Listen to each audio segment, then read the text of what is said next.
May I come in, sir? Ma'am? Aditya, please come in. Thank you, sir. Yeah, Aditya, please have your Sir. seat here. Ma'am.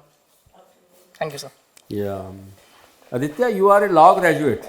Yes, sir. Okay, good. And you have moved from Delhi to Punjab. Punjab, which part of Punjab? Patiala, sir. Achha, Patiala. Okay. And your optional over there were economics and political science along with law subjects. Yes, sir. They are common subjects other than law, or they are one can choose different subjects also. So we can choose as well. So I had chosen economics and political science. Other subjects are History and sociology. history and sociology. Okay, so they are also good subjects. Yes, sir. Okay, and you are a good at moot courts. That is very good. Huh? Why moot courts? Why moot courts? What is the importance of moot courts? So I believe moot courts are a very good exercise for law students, and they have multiple benefits. The first one I believe is that they allow us to explore different areas of law. For instance, many laws we don't exactly study in law school. So moot propositions are revolving around very complex areas, and they allow us to study more. Second, I also believe they also help you become better speakers, because when we enter law school, we're only 18 years of age, and we're not very good at speaking at that point in time. I certainly wasn't, and it allowed us to speak in a more professional and legal manner. So it also helped us there. But law is not helping the civil society to understand what is law. How to make people aware of that this is law. Now you have to obey. How to make them aware of the laws? And always, when we always say that ignorance of law is not an excuse. Yes, sir. How this is not an accepted hypothesis. A common man, if we say that okay, whatever you are taking, smoking even and puffing under, this is against the law, because that will harm the others. And in general, here we are not saying that smoking is injurious. We are saying, but here on the other side, we are promoting BD and cigarette making. So where the law is now? How to satisfy people? So I believe that yes, to an extent, many people are not aware of the law, and we need to do better in that aspect. So for instance, I believe many measures can be undertaken. For instance, I believe that many acts that we enact by parliament or legislatures should be in simpler language for people to understand. Second, I also believe that many Supreme Court judgments run into hundreds and thousands of pages, which is, I believe, a little verbose. So if someone is interested in the law and they're not exactly lawyers. Someone is interested, but I will say that why Supreme Court is not saying that it should reach to everybody in simpler languages, and it should be the duty of the lowest courts that they should make it, because they are at the society's door.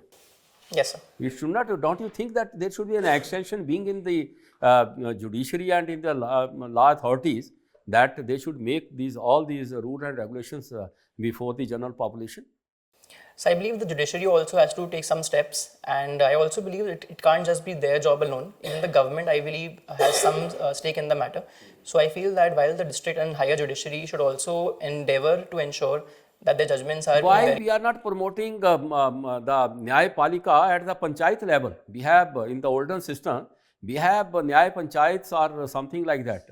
Nowadays, they exist nowhere into the picture. So I believe that frameworks exist, and Parliament has made many laws. For instance, the Gram Nyayalayas Act has also been enacted. I believe somewhere we can work on implementation in a better manner to ensure that the original intent of the legislature and the historical reason why panchayats have been a good source of dispute resolution can be undertaken. Why one section CRPC 125 is being opposed by some section of the society? So section 125 deals with maintenance for wives or husbands or infirm parents, and I think it's a good progressive law which allows for people who don't have their own incomes to have a basic standard of living. It has been opposed by some sections due to, I believe, their resistance to secular laws taking over religious laws. So while some religions do not allow for maintenance after a certain period of time, section 125 is a secular law that deals with maintenance for as long as possible. Okay, now we have seen many examples that women used to get the maintenance funds or whatever it is. Have you ever seen some example or some rule or something where the male has also got some maintenance benefit or some benefit out of this section? So section 125 is gender neutral, so even the husbands can get And maintenance. I'm just craving you for the, as far as example is there. So I'm not aware of any examples. Okay. There is some Sweta Tiwari, her husband was that Raj Chaudhary or something. He got one house under this. Whether it is under section this or at least on the maintenance side. I'll have to read it. Just read it, whether you have got it or not. I'll read that. Sir. Okay. Thank you, Okay. Now see. ADR, this is really alternative.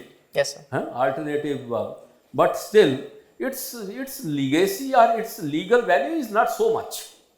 How to make it more effective? So if I may, I would respectfully disagree here. I believe that the legal sanctity of ADR is as good as other mechanisms. However, I believe that implementation on the ground has been lagging on certain fronts. So I believe that the future of India's litigation should be ADR because of how so many crores of cases pending in different courts. So I believe that the government is and should be pushing for more ADR mechanisms. And I think the Arbitration Act and the recently enacted Mediation Act also are good steps in this direction.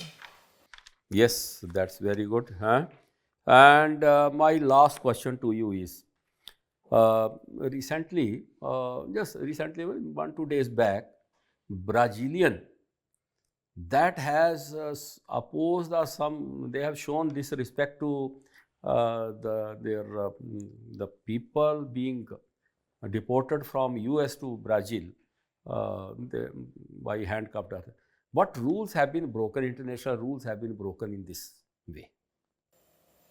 So have you read that news? So I read the news. Yes. I'm not aware of the exact rules that have been broken, but I believe it's part of human rights. And even the UDHR has certain principles that ensure that any person, even if they're arrested, are given certain basic standards of treatment. And I believe that has been broken. And even when we speak of India, there are many Supreme Court judgments that have mentioned that handcuffing should not be mandatory in every case. If the person who's accused or an under trial is willing to comply with the police, there is no need to handcuff them. So I believe that that was a wrong step that was taken in this case. Thank you, sir. So Aditya, your option is law, okay, and you are from Central Delhi. Yes, ma'am. Central Delhi, it means Delhi you are? Yes, ma'am. So why Central Delhi? Ma'am, I was born in Central Delhi, the nearby. That is a part of Delhi. Yes, ma'am. So why so specific?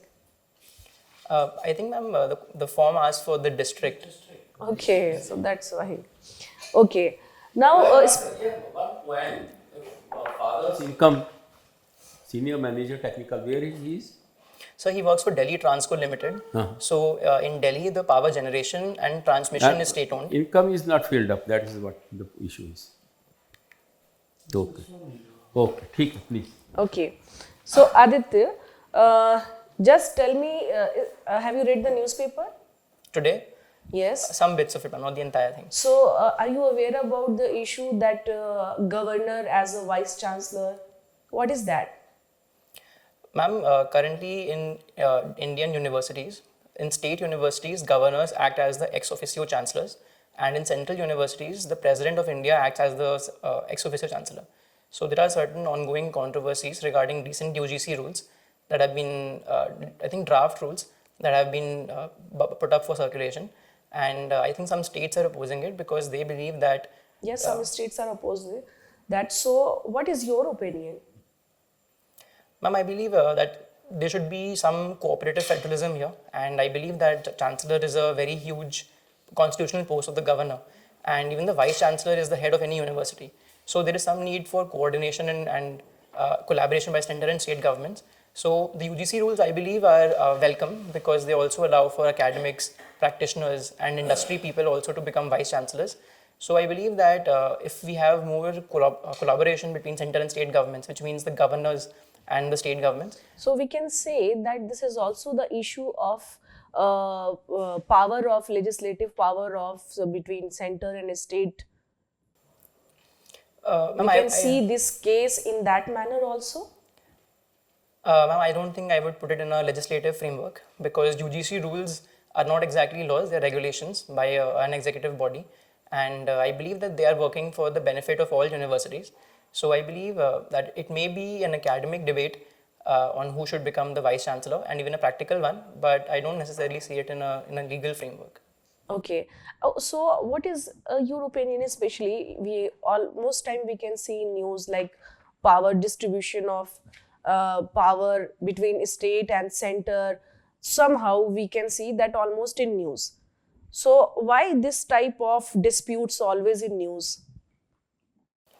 Ma'am, I believe there are several reasons because in many cases the constitution is very clear on demarcation of powers, legislative and executive. In many cases there is some ambiguity.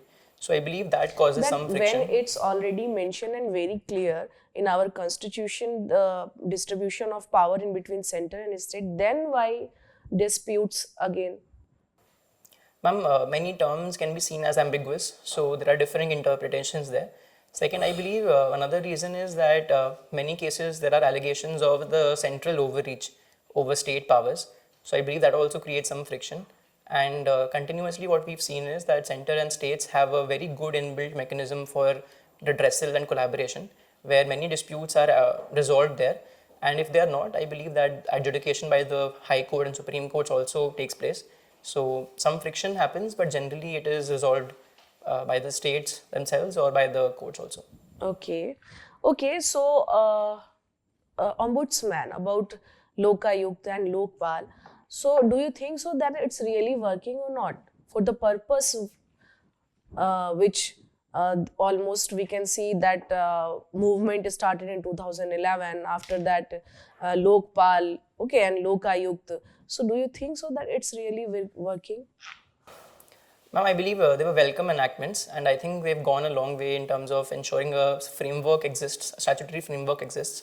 However, I believe there are also some very major shortcomings. For instance, in many cases, the Lokpals are not appointed. Many states also don't appoint the Lokayukts. And I was reading recently that the inquiry wing and the prosecution wing of the Lokpal have not been set up. So I believe it's a good enactment, but I believe you also have to make it more implementable on the ground. Okay, recently, maybe you are also aware about that, Bharatiya Sakshi Adhiniyam. Okay, just you have heard about a case of Kolkata that is not the rare of the rarest case. Yes, ma'am. So that's why, and lack of evidences also somehow, maybe some things also. So do you think so that we have to redefine in our judiciary system that which is rare of the rare cases? Or so because of lack of evidences, this type of things. So do you think so that we have to redefine the rare of the rarest case in our judiciary system? Ma'am, I believe that the Supreme Court has laid down very elaborate guidelines in several cases about what constitutes case of the rare. But they are cases. Yes, sir. Situations should have been listed out. This is what Honorable Member is asking. So I believe it is not, in my personal opinion, my humble opinion, I believe it is not possible to categorically and exhaustively lay down certain criteria because they are continuously evolved. Every offense is different and every criminal also is different. So I believe that the Supreme Court judgments in this regard have been very categorical and very exhaustive. In my opinion, I don't think it is possible to lay down all those criteria in an enactment because it creates very rigidity in terms of how we are looking at things. So some flexibility is required, and the Supreme Court also has mentioned in many cases that the guidelines and the rules that have been given in their judgments are only illustrative and not exhaustive. So I believe that yes, we need better evidence, and the new BNSS also I believe has provisions for mandatory forensic evidence to be used. But for this type of cases? Yes, ma'am. I think for heinous offences above 7 years of imprisonment, it is mandatory to have forensic evidence in the new BNSS. Okay. But so just want to think that you are lawyer or an advocate? Ma'am, I'm both. A lawyer is one. Is there any difference in between that? Yes, ma'am. There is some practical difference. When I had graduated from law school, I had become a lawyer. But only when I enrolled with the Bar Council of Delhi did I become an advocate. Because the Advocates Act says that any advocate can only plead in courts when he has been registered with the Bar Council. So a lawyer is a general term that we use for every law graduate. You have appeared in already a bar exam also? Yes, sir. Over? Yes, I have cleared it. Oh. Okay. Thank you. Thank you, ma'am. Okay, Aditya, how are you? Oh, yes, I'm well, sir. Thank you. All good? All well, sir. Yes. See, when we talk about Delhi, uh, what is so unique in terms of Delhi always being in conflict with the central government? So I believe the center and state governments of Delhi have both been functioning here. So there is one overlap of jurisdiction because the Delhi government is concerned with the entire territory of Delhi, which also includes the union government territories. That's one reason. Second reason I believe is also differing interpretations of the constitution. So Article 239AA has provisions for Delhi, and there have been different interpretations regarding what constitutes the extent of executive powers of the Delhi government. So that's the second reason. And third reason I also feel, sir, that there is a lot of tussle over Delhi's control because Delhi has embassies, it has union government offices. So it's certain degree of union control is required. So I believe that some tussle is always ongoing. Anything in relation to the control over police? Yes, sir. So the 69th Amendment Act was very clear that apart from 3 subjects in the state list, all others are within the realm of the state government. So police, law and order, and land don't come under the Delhi government; they come under the union government. There is always a demand from the Delhi government that Delhi should be given statehood. So, do you think it is a practical solution to this issue? So in my humble opinion, I don't think it would change anything because I believe that needs to be some harmony between the Delhi government and the union government, and because the union government also has legitimate stakes in Delhi, the union government offices, Lutyens Delhi, the embassies and high commissions. So I believe that certain degree of union control is required. So I don't believe that statehood for Delhi would be the solution. And if I may add, I have seen very few cases internationally also where the city was given statehood and it led to reduced frictions. So I believe empirically, practically, it may not be the solution. Any alternate arrangements which can be made? So I believe we can make the laws about Delhi less ambiguous and very clear to ensure that there is no scope for 2 different interpretations. So that is something we can do. Second, I believe we also need some form of cooperative federalism because Delhi's needs are very unique and the Delhi government was created by the Amendment Act for devolution of power. So I believe that the center and state should be working together to ensure that the problems of Delhi as a city and urban governance problems are also taken care of. Okay, okay. What is the difference between judicial activism and judicial overreach? So I believe judicial activism is when the judiciary takes a proactive role in ensuring that the rights of all people, all fundamental rights, all legal rights are safeguarded, while judicial overreach is a thin line that separates activism into overreach, where the judiciary takes more steps than what is required or what is their remit. So many people call it a Lakshman Rekha that the judiciary should not cross. Activism is welcome, but overreach may lead to violation of separation of powers. So, in your opinion, activism is still favorable? Yes, I believe that judicial activism is a healthy prerequisite for any democracy. Okay, okay. Any time, any example of judicial overreach in recent time? So I believe one example was the Supreme Court banning alcohol shops within 500 meters of highways. So I believe that was a policy decision that should be taken by state governments, and it is not always possible for the judiciary to sort of enforce this. How do we ensure that 500 meters has been adhered to? So I believe that was a reason, that was a case of judicial overreach. But whenever something which is injurious to vulnerable society, then this decision cannot be termed as overreach. It can be termed as activism. So I believe they could have instead directed the state government to create a policy in this regard, but themselves. Yeah, that's good. Okay. Can you tell us some important and urgent reforms which the judiciary is very much, needed in Indian judiciary? So can I think for a minute? Yes. Thank you, sir. Yes, sir. So I believe the first reform that we need first and foremost is more transparency in appointments. So I believe that the collegium system has worked very well for us so far, but we need to make it more transparent to increase public trust in the judiciary. I believe it will lead to better appointments in the higher judiciary, which will ultimately lead to better case disposal and better justice delivery. That's number one. Number two, I also believe that we need to create more infrastructure for the lower judiciary. Recently, a report was released that many courts in the district still don't have toilets for women. So I believe we need to work on these aspects because the district judiciary is the first interface point between the citizenry and the judiciary. So I believe that also is a welcome reform. And so third, I think we need to integrate more technology into judicial infrastructure. So many steps have also been taken in this regard, like the 𝐻𝐸 platform that is planning to translate judgments from English to different languages. So See, these are one a few. common issue in relation to appointments is the collegium system. Yes, sir. Can you suggest any alternatives apart from collegium system which can solve this particular issue? So I believe that the National Judicial Appointment Commission, that the 99th Amendment Act was a welcome reform. There were certain problems with it, which were also raised by the Supreme Court in that case.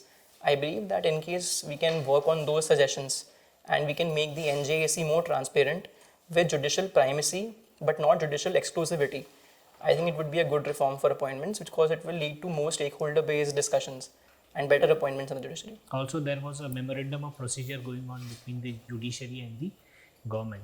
Yes, so, sir. what is its status as of now? So it is still a valid law today, and that is the procedure that we use for appointments to higher judiciary. So I think it is still valid as of today. Okay. What is your opinion about All India Judicial Services? So I believe it should be a reform that we undertake because even the article, I think 312A of the Constitution is very clear that we need all India judicial services. So I think it would be a welcome reform because I believe personally that if we can have civil services at an all India level, we can also have judicial services, which will ultimately lead to better people coming into the judiciary and also would lead to better administration of justice. Okay. Since you are a fan of songs of Kishore Kumar, Yes. what is one unique quality of Kishore Kumar which you admire the most? So I believe apart from the songs themselves, one thing that Kishore Kumar sir did really well was modulate his voice to fit the actor. So when he sings a song for let's say 𝐼𝐸𝐽𝐻 𝐸𝐻, so you can't tell just by looking at the movie and the song that it's not him singing. You actually believe that 𝐼𝐸𝐻 𝐸𝐻 sir could sing that way because his voice matches with 𝐼𝐸𝐻 𝐸𝐻. So I feel that is one thing he does really well. So if it is 𝐼𝐸𝐻 𝐸𝐻 or Amitabh Bachchan sir, anyone, I believe that's something he does really well. So in the contemporary times, which singer you feel is more like Kishore Kumar? So I believe there can never be another Kishore Kumar, but one contemporary singer that I'm really fond of is Sonu Nigam sir. He also sings really well, and even his ability to sing different genres of songs is very, very good. Okay, thank you. Thank you, sir. Good afternoon, Aditya. Good afternoon, sir. Who is first singer of India? First singer. Sir, I'm not aware of this. I have to 𝐾𝐿 read about it. 𝐶𝐿. Okay, sir. Thank you so much. Kishore Kumar was influenced by basically 𝐾𝐿 𝐾𝐿 𝐶𝐿. Sehgal, sir. Where he was born, Kishore Kumar. So I think he was born in Khandwa in central provinces. Okay. What kind of novel you read? So I enjoy reading crime thrillers and sci-fi novels in addition to Tell me legal name novels. of novels. So my favorite book of all time is a book by Jeffrey Archer. It's called Cain and Abel. Second book I really enjoy was Angels and Demons by Dan Brown. And Have you read To Kill a Mockingbird? no, sir, I haven't. Because you are a student of law. Have you heard about this book? Sir, I've heard about the book. I've also seen it multiple times in bookshops, but I've never read it myself. Okay, you read that. It is very important for law students. I will do that, sir. Dilemmas in law and everything. So you worked as a judicial clerk in Supreme Court. Sir, as an intern with his office. This is different, judicial clerk and intern. Yes, sir. Both are different. What exactly was your role? So my role included preparing case briefs for the honorable judge. We also drafted speeches that he had to deliver. But this is also work of judicial clerk, right? They stopped hiring judicial clerks. So they still hire judicial clerks. Their work is, Acha, acha. it is similar work, sir, but their job is, I think, much broader because they handle everything about the office from case briefs. They also supervise interns. So Okay. that's So different. you were directly with Chief Justice of India. Yes, sir. Have you do you usually meet him? So we had met him then when we were interning, but I haven't met him since. Okay. Okay. See, there is one debate that international lawyers should be allowed to practice in India. What is your view on that? So I believe the Bar Council also released some rules in this regard. In my personal opinion, we can allow foreign lawyers to come in and argue in cases where there's some international element involved. For instance, in insolvency cases, in arbitration cases, it will lead to better quality of lawyers coming into India, which will ultimately raise our profile as a law-centric country. But I also believe we need to balance the interests of lawyers in district courts and different courts, because there are many lawyers in India who are not making a lot of money and they are still not doing as well as they should. So I believe that more lawyers coming in from abroad who are more expensive can be a good reform, but I believe you also need to balance the interests of lawyers who are working in India. Okay, what is Malimat Committee? So I think Malimat Committee was a committee that had been constituted to look at pending criminal reforms and judicial reforms in India. It recommended, tell me its recommendation. One very important recommendation it gave, classifying laws in form of, courts, especially social courts like that. Anyway, what is Gentoo law? Have you heard about this? So I think I had read something, if I may make an attempt here. I think it was the laws that had been made by the British. They wanted to codify laws in India dealing with the Indians. Very good. Okay, last question. Do you think Supreme Court should be limited to constitutional law, just like USA, for solving the problem of judicial pendency? So in my opinion, I don't think that should be the case. I believe the Supreme Court is the final court of appeal, and it would be wrong of us to say that only complex matters are constitutional matters. Even criminal matters can be very complex. So I believe that the Supreme Court should continue hearing cases. And if I may say something as well, even the US Supreme Court is not completely constitutional. In many criminal cases also, they can give a writ of certiorari to ensure that the injustice given to any person by lower courts is not perpetuated. So I don't think it should be done. But then it will not solve the question of, so much cases are pending. How to solve that? So I believe we can take different steps. See, it is said in India, if a middle class person will go to two places, judiciary and hospital, he is like in BPL category. How to solve this problem, specifically in terms of law? So I believe there are several steps we can take. One was ADR, where we can ensure that cases before coming to the courts are resolved amicably between parties. So steps like arbitration and mediation and conciliation can be good steps in this regard.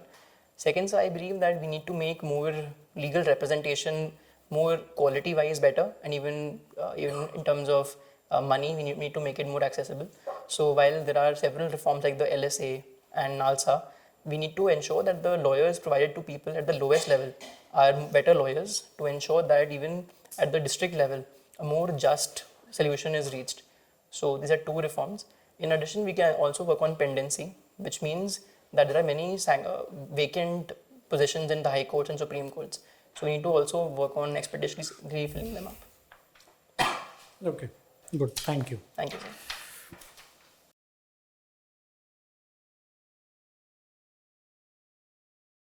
Aditya, Yes, sir. अभी आपका interview के लिए time है काफ़ी, है ना? Yes, sir. बहुत बढ़िया, गुड. अब bring civil society into mind while you are explaining the law. Okay, that is more important, because you used many of the terms of legal law which we cannot expect during civil services. So reduce terms like certiorari or something like that. Use their meanings, that will be much better. I will do that, sir. Yes. Right? Because it is civil society where you are to deal with. Yes, sir. So, yeah. Secondly, you should be little slow in speaking. Yes, sir. It is very fast. So that at least, and little sometimes reduce the length of the answers. That will help you at least to win the confidence of this society that you are good as a civil servant instead of a law officer. Yes, I will do Right? that, sir. Practical part of the subject, that is a daily news related to the law, whether national or international or local, and how can it be useful for the society. So these are the few important. Third is deaf or state details, state issues, whatever you have filled, they are more important.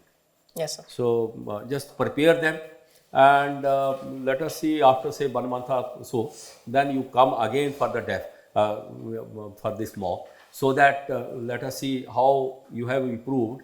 At least for society, you will be useful for the society. This is what more important. Otherwise, you are a very good candidate. You are an excellent candidate for as far as the interview is concerned. But only using the legal terms in a very simple way, that can be more useful for you. I will do that, sir. Any other thing? Aditya, just do one thing, especially whenever you are giving your answer, you are using a term, I believe that, you have to change sometime. Just, I feel that. Why? No. I think one, and secondly, I believe की जगह आप ये भी बोल सकते हो, sir, though I am not sure, but I want to guess. yes, sometime. I can You know, Otherwise क्या होगा ना कि I believe, I think, it means you are not sure. Yes, no, sir. every If you are time, not sure, in then you have to every use answer. some other word. This is what she wanted to. In every answer, Yeah. your answer is like, I believe that, I believe, just, you know what, ऐसा लग रहा है जैसे कुछ typed answer है जो आ रहे हैं उससे। Whenever we are there into the court, and then we always say, I believe, sir, it is like this. Yes, Eh, yes, my please, lord, or something kindly, like that. Eh? you should have to remove this word. You have to use alternative, like, I feel so, yeah, just. But every time I believe that not so sounds good. Sounds repetitive also. I will work on that, ma'am. Okay, otherwise you are quite good, you are very good. Okay, but in fact, just like rare of the rarest cases, okay, Bharatiya Sakshi, you have to have some ideas, some opinion based question. You have to be work on that also. Okay, it's my suggestion, especially on opinion based questions. I will work on that, ma'am. Okay, okay, all the Good. best, Aditya. बहुत अच्छे हो, बहुत बढ़िया हो बेटा तुम, बहुत ही अच्छे। अच्छे। मैंने भी वैसे लॉ किया है, बट अरे वाह। तभी किया है जब तुमने किया है, बट हमने यहीं से किया है, आपने वहाँ से किया है। It is good, it is really good that. पर जो जनता को लॉ का पता होना चाहिए, वो होता नहीं है, और हम लोग वही फाइट करते रहते हैं कोर्ट्स में। Yes, sir. और एंड में उसकी अप्लीकेबिलिटी नहीं होती है, तो बाद में बोलते हैं सब ये काले कोर्ट वाले जो है आपस में बोलते हैं, आपस में खत्म कर देते हैं, हमें पता नहीं होता, हमसे पैसे ले लेते हैं। This is what general population used to say. Yes, sir. आप कभी एक बार जो मूट वहां पर हो गया, उस कोर्ट को गांव में लगाकर आके देखिए, उसको आप आरडब्ल्यू में लगा के देखिए, आपको पता लगेगा कि what is your relevance to the society. Yes, sir. True. Absolutely true. ठीक है कि नहीं? हम लोग वहां कोर्ट में होते हैं, साहब इस केस का मुझे इतना पैसा मिल जाए ताकि मैं आगे चलूं, और वो बोला जाता है कि दे आर कोर्ट ऑफिसर्स। यदि वो कोर्ट ऑफिसर है, इसका मतलब है वो गवर्नमेंट के ऑफिसर होंगे, और गवर्नमेंट के ऑफिसर है तो गवर्नमेंट जो है उस सोसाइटी के लिए है, सिविल सोसाइटी के लिए, और वो सिविल सोसाइटी कहीं सर्व नहीं हो रही है। Yes, sir. सो यहां पर आपको एडीआर जो है इसको बहुत इंपॉर्टेंट बनाना है। लोगों को पता लगना चाहिए, लोगों को पहले उनको नहीं पता तो एक बार बताओ, दूसरे बताओ, ताकि वो बाद में गलती ना करें या उनकी आगे जनरेशन गलती ना करे। Yes, sir. Absolutely. Right? Yes, sir. Okay, good luck. Thank you, sir. Thank you, ma'am. Okay, bye. Any feedback? यहीं रहते हो कि आसपास ही? Sir, I live in Kirti Nagar. It's nearby. Kirti Nagar में? Yes, sir. अच्छा, राजेंद्र नगर पढ़े हो, कीर्ति नगर में रह रहे हैं? Yes, sir. My school was here, Salwan. हाँ, Went to देख Salwan. रहे हैं हम लोग, बिल्कुल। मैं भी IARI का हूँ, अरे वाह, बहुत ही पास में है। Pusa institute. IARI, yes, sir. Very good. Okay, Thank you so much, sir. Asif, sir, anything? See, only three things you have to work on. One is you need to talk slowly, slightly, okay? And I believe, as ma'am highlighted, one aspect is when you're talking to a particular panel member, don't just look at that person. Maybe you can slightly glance at the other members also. That will also help you. And be relaxed and calm. A number of times when you are in so much hurry to answer that you fumble. Okay, maybe take a pause for 3 to 4 seconds before answering. Okay, and then just organize your thoughts, and then you can bring your answer in a very structured format. Particularly read more about international law, considering the ramifications which are going on in the present बहुत day, चल रहा है। है ना? Yes, sir. International law अच्छे से prepare करिएगा। Rest all things are very good, you have a very good knowledge base, particularly in terms of law, and you are a very you have articulated your ideas and thoughts very nicely. So I think you should definitely do well in the interview. All the best. Thank you so much, sir. Good. Thank you, ma'am. Thank you for your time.